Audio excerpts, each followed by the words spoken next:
PEGI 18. One of my earliest memories of music not coming from a traditional scene was the music for Metroid. I was completely caught up in that music.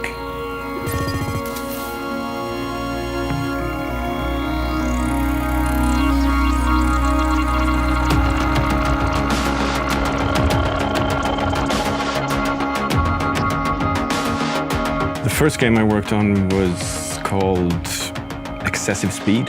We had the first Pentium processors with a small 14-inch CRT screen and Sound Blaster sound card.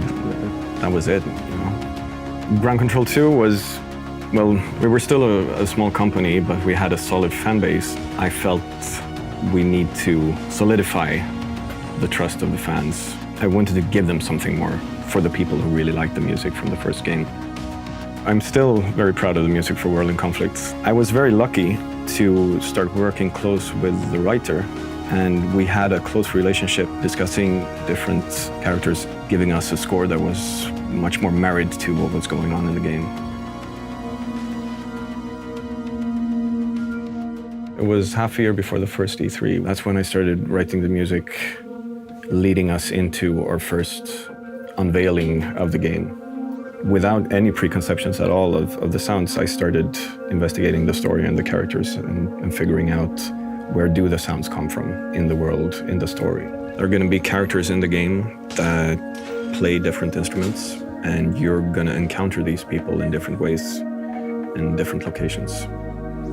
The pianist, he is actually my brother. He works here at Massive as a programmer. We're really close. We've been doing music together for the last 15 years. And when the time came to record this music, I thought he would suit this character perfectly. We have the general, the epic story of the Division. This will always have its own more orchestrated sound. But when you dig into the deeper stuff, when you play the game, sometimes even go only down to percussion and analog synthesizers and get that roomy, realistic feel with something that is old and tangible. Get the room, get the tone, get the feeling, and find a place for that in the game.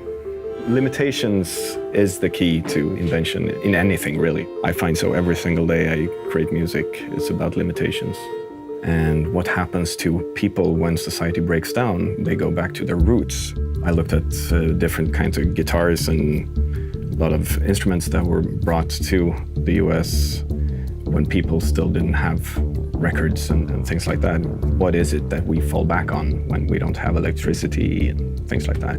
That was sort of building the basis of the whole score.